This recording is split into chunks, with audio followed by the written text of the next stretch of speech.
very few things in the public square have moved me. This is the beautiful poem by Gorman, "The Hill We Climb," and it too has been banned. When day comes, we ask ourselves, where can we find light in this never-ending shade? The loss we carry at sea, we must wade. We've braved the belly of the beast. We've learned that quiet isn't always peace, and the norms and the notions of what just isn't always justice. Yet the dawn is ours before we knew it. Somehow we do it. Somehow we've weathered and witnessed a nation that isn't broken, but simply unfinished. We, the successors of a country in a time where a skinny black girl descended from slaves and raised by a single mother, can dream of becoming president only to find herself reciting for one. And yes, we are far from polished, far from pristine, but that doesn't mean we are striving to form a union that is perfect. We are striving to form a union with purpose, to compose a country committed to all cultures, characters, and conditions of man. So we lift our gazes not to what stands between us, but what stands before us. We close the divide because we know to put our future first. We must first put aside our differences. We lay down our arms so we can reach out our arms to one another. We seek to harm none and harmony for all. Let the globe, if nothing else, say this is true, that even as we grieved, we grew. Even as we hurt, we hoped. That even as we tired, we tried.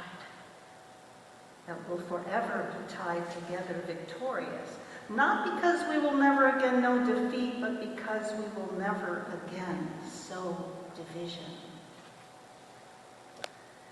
Scripture tells us to envision that everyone shall sit under their own vine and fig tree, and no one should make them afraid, but in all of the bridges we've made, that is our own time. If we're to live up to our own time, then victory won't lie in the blade, but in all of the bridges we've made, that is the promise to glade. The hill we climb only if we dare it, because being American is more than a pride we inherit. It's the past we step into and how we repair it. We've seen a force that would shatter our nation rather than share it, that would destroy our country if it meant delaying democracy, and this effort very nearly succeeded. But while democracy can periodically be delayed, it can never be permanently defeated. In this truth, in this faith, we trust. For while we have our eyes in the future, history has its eyes on us. This is the era of just redemption we feared in its inception. We did not feel prepared to be the heirs of such a terrifying hour. But within it, we found the power to grow a new chapter, to offer hope and laughter to ourselves. So while once we asked, how can we possibly prevail over catastrophe, now we assert, how could catastrophe possibly prevail over us? We will not march back to what was, but move to what shall be. A country that is bruised but whole, benevolent but bold, fierce and free. We will not be turned around or interrupted by intimidation, because we know our inaction and inertia will be the inheritance of the next generation. our blunders become their burden. And one thing is certain, if we merge mercy with might and might with right, then love becomes our legacy and change our children's birthright. So let us leave behind a country better than the one we were left with every breath from my bronze-pounded chest. We will raise this wounded world into a wondrous one. We will rise from the golden hills of the west. We will rise from the windswept northeast, where our forefathers first realized a revolution.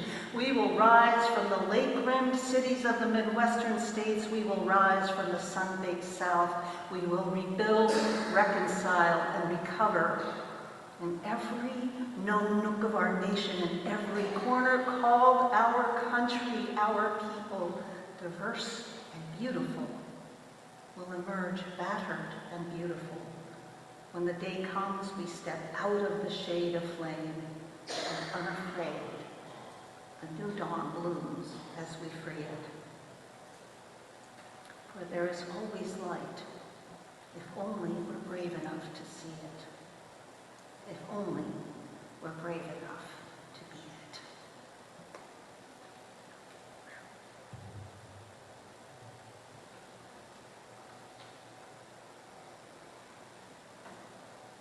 I brought props.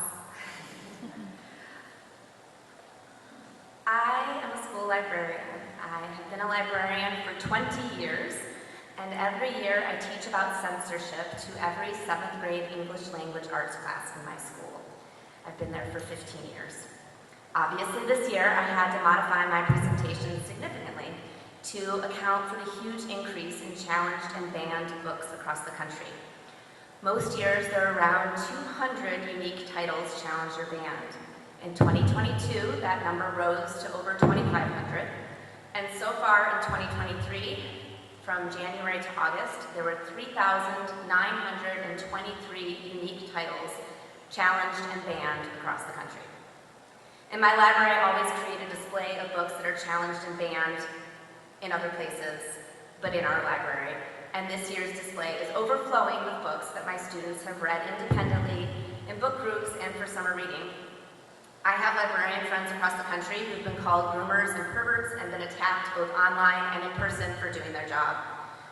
Selecting and purchasing books is something we are trained to do as librarians. I have my master's degree in library science, and I have won national awards for my work as a school librarian and my work in promoting books online.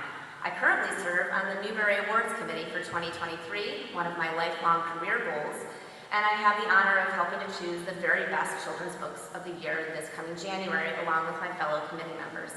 And yet, these challenges persist, and they're not just in Texas and Florida. Massachusetts is actually one of the states that is experiencing a high number of challenges to books. Here on the South Coast, we have seen the ORR school district struggle with book challenges, and just last week, the Rochester Library decided to remove the little free, diverse libraries set up outside the public library by Tri-Town Against Racism. In addition, another problem on the South Coast is a lack of school librarians in general, which means many of these books just aren't purchased for schools in the first place. Fairhaven Public Schools still has no school librarians. And there are no elementary or middle school librarians in New Bedford, and the ORR district is the only one on the South Coast that has elementary school librarians. A lack of school librarians in school districts in our area results in limits to reading as well.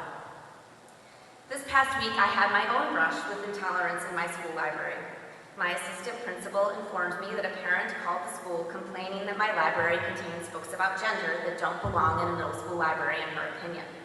That then went online, where I was called a groomer on Facebook, and I had to stop myself from doing anything, and I don't want anyone to ever respond to any of those comments because they do not dignify a response on Facebook. It is just a cesspool, as far as I'm concerned. Fortunately, my principal backed me up by citing our district's selection and reconsideration policy and reminding the parent that her child has a choice to read and not read anything she wants. I expect this won't be the first time I experience a book challenge this school year.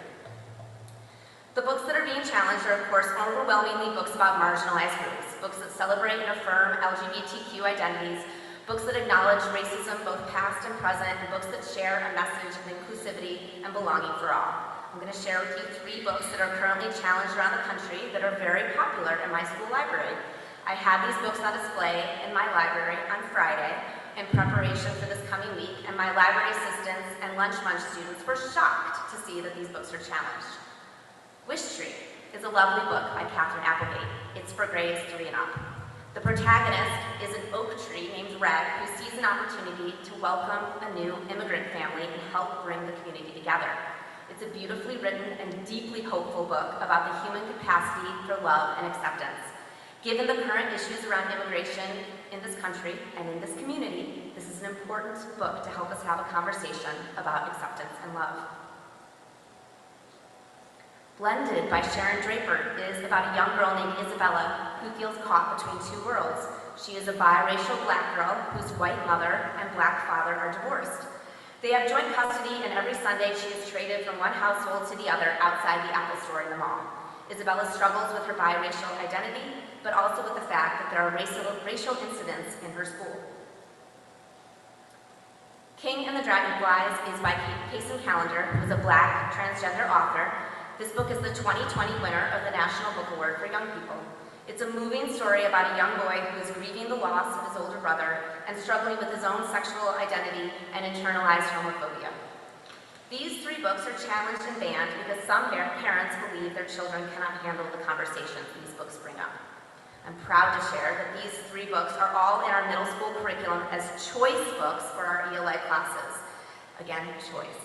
They are incredible, award-winning, critically acclaimed books with opportunities for rich discussion. They are frequently cited as student favorites.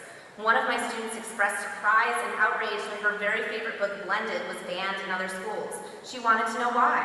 I told her it was because some parents are afraid that if white children read books about racist incidents, that those white kids will feel bad about themselves and the color of their skin. She said, "But those things really happen. Do people not want us to know the truth?" Book banning and challenging is a threat to our democracy. It is also deeply insulting to the authors who write these books, the librarians who select them for their collections, and incredibly insulting to our students. They can't handle these conversations. I encourage all of you to stay vigilant and get involved in protecting the right to read. Censorship anywhere is a threat to all of us everywhere. Besides supporting the Tri-Town Against Racism group, there is a local group exploring the possibility of setting up a South Coast chapter of the Kids Right to Read Network, which is part of the National Coalition Against Censorship. And so you can talk to me if you want to know more about that. But there's also information in Larry's email that he sends every week.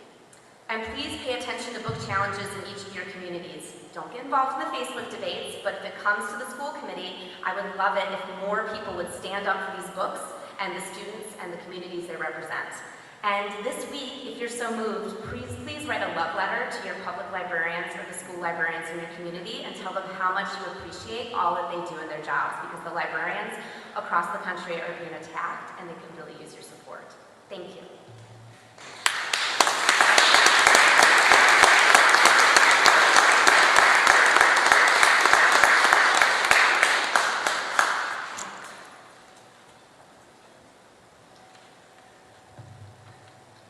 We gotta hear this stuff from the front lines, don't we?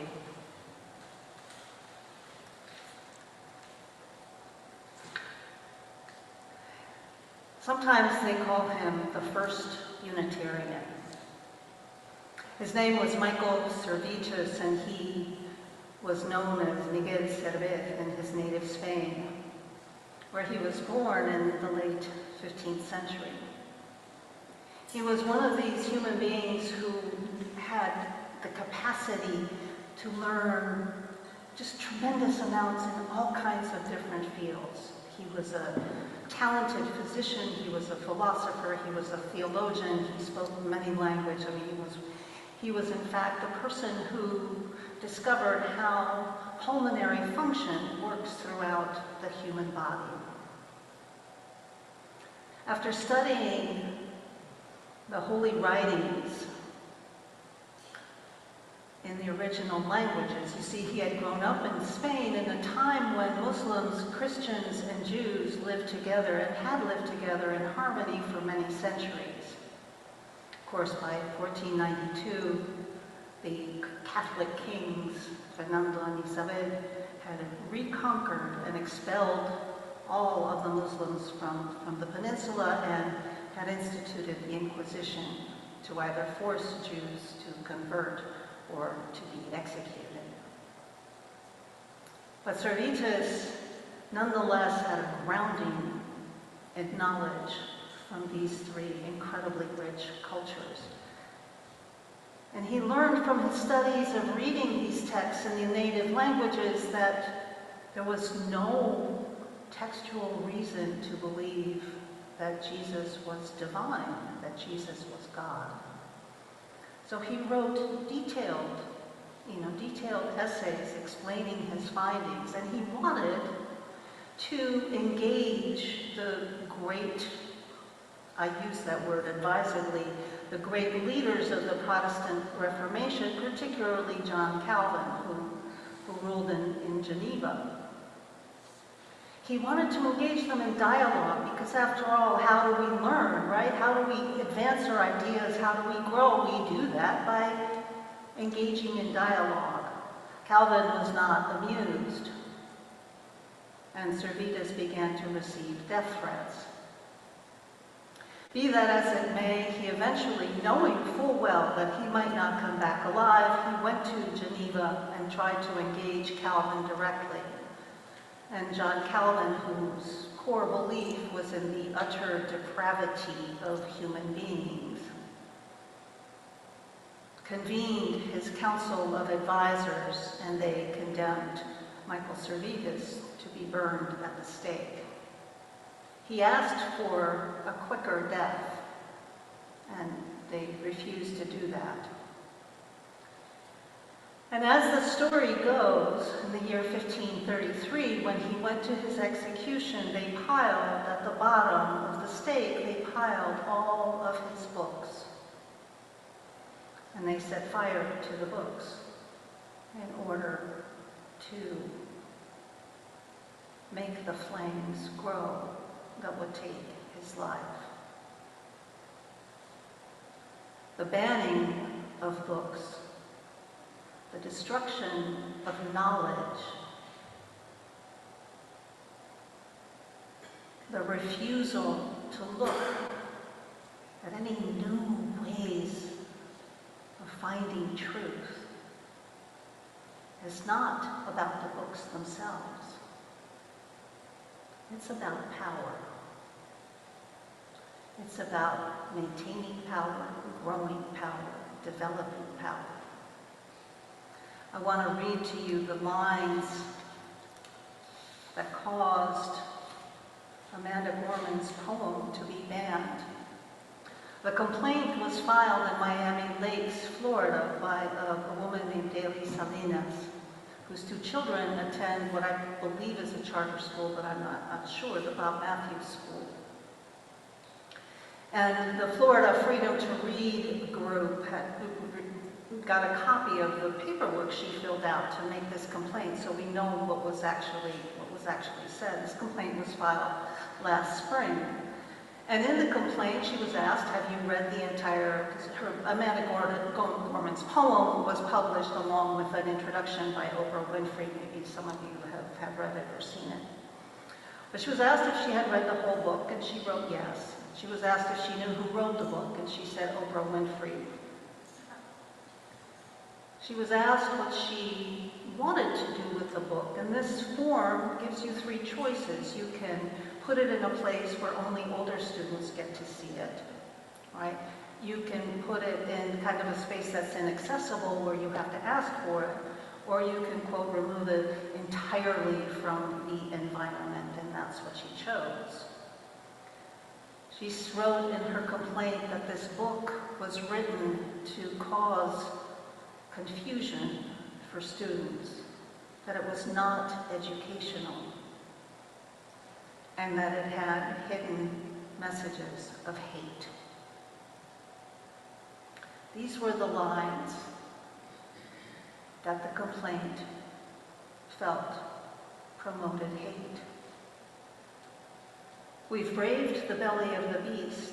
We've learned that quiet isn't always peace, and the norms and notions of what just isn't always justice. And yet the dawn is ours before we knew it. Somehow we do it. Somehow we've weathered and witnessed a nation that isn't broken, but simply unfinished. I'll leave you to make your own decisions about that. Now I have to tell you, as a parent, as a public theologian, as a thinker and wannabe scholar and lifelong passionate believer and warrior for social justice, I believe in every parent's right to be careful about what their children read. I may not agree with those choices, but it's not for me to say. Those rights exist, and when young folks grow up, they can make their own decisions about what they want to read. Me, anything you told me not to do, I couldn't wait to make myself. But we won't go too deeply into what that signifies. But when that decision, that single complaint, causes Amanda Gorman's poem to be taken from the school environment, and I will tell you, it eventually was restored. I want to be fair. But when that book is taken so that no one has access to it, then that's about power. That's making decisions for everyone else. When John Calvin and his companions decided to burn every copy they could find of Michael Servetus' books, they were making a choice to do what they could to remove that knowledge completely, to erase it. To erase Michael Servetus, to erase the thought that he had brought, to erase the human being. When these stories that Laura talked about, the story of the penguins in the New York Zoo, so many other stories, the stories that help us understand that lived experience is not the same for everyone. When these stories are erased and replaced with stories that are simply not true, that is about power. And that is social engineering. And that is a way of manipulating a majority population. In a book that treats the notion of reinvented community in the Nazi era, Melina Stauber and Bernhard Gott, I believe, are the two authors. And they wrote about this vision of a society that the Nazis proudly proclaimed in 1933, where those who belonged would receive complete access to everything the state had to offer: benefits, welfare benefits, opportunity to advance, unquestioned citizenship. But those who did not literally lost their life, their opportunity to remain alive. They also banned and burned thousands of books. They banned Einstein's theory of relativity because he was Jewish. They banned All Quiet on the Western Front by Erich Maria Remarque because it was too anti-war. And the population of Germany needed to be prepared for war. There are so many examples through history. I won't go through them all, but I'll cite this one. This is apparently the Caliph Omar in the year 644 of the Common Era ordered the 200,000 books in the Alexandria Library to be burned, saying, if they're godly, we don't need them anyway because we already have the Word of God. And if they're not godly, they deserve to be eradicated.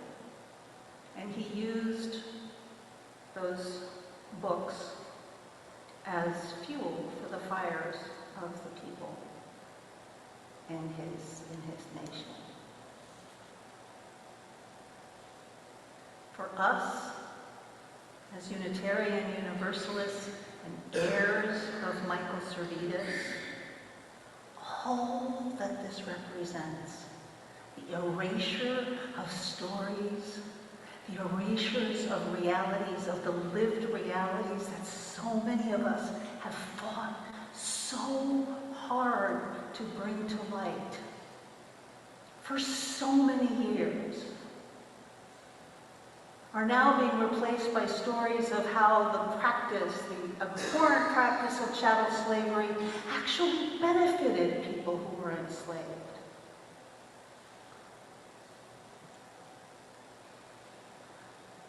Sunday schools in Britain, which is a model that Sunday schools in the United States in the early colonial period followed. Sunday schools began not just in Christian schools, but actually in schools of other types of religious faiths as well, with the understanding that knowledge, and especially literacy, would make for a better society. If you could have access to books and access to knowledge, you would be able to better yourself.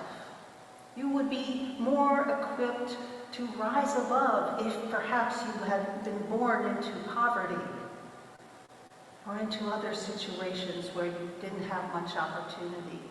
This is what motivated the earliest Unitarian and Universalist Sunday schools in the early 19th century. While Unitarian was still a dirty word, before the Baltimore Sermon, there were Sunday schools where the purpose was to educate, sometimes not even the children of the congregation, but children in the surrounding communities who might not have access to books. Did you know that our denomination has 2 publishing houses? We're this big. We have 2. Actually, we have Beacon House and Skinner House. We published the Pentagon Papers. Remember those? Some of the most important books have been published.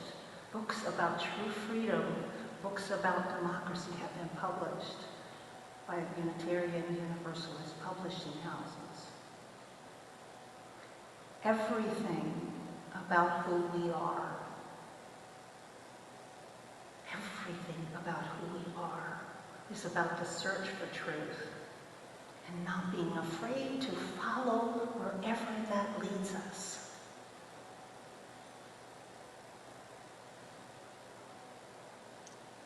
I have a beloved friend, and this is the kind of friend we were inseparable in seminary, and when we would get together, we would literally start talking, and 3 hours later we'd go, oh, I was supposed to be home or whatever. But he and I were sitting around together one day, and I was just gushing to him about Unitarian Universalist faith formation and the kinds of opportunities our children had, and this and that and the other. And he looked at me, and his lived experience is very different. He's a 6'4", a black man who has ministered in communities that have high levels of poverty. And very, very gently he listened, and very gently he said to me, our children don't have those opportunities. And I had one of those moments. Maybe you guys have had them. I've had many of them in my life, but I had one of those moments where it was like my heart stopped, and I said, wow, thank you. And it hurt. It hurt. It hurt. Even though, had you asked me, if someone had said, hey, does your denomination have more opportunities for kids than churches, poor churches in the inner city? I would have said probably. But in that moment, that story, that range of stories had been erased. And I don't ever want to do that. And I will do that. I will continue to learn. At a time when my son reminded me that I had misgendered him and that erased who he is, when I could go on, but I won't.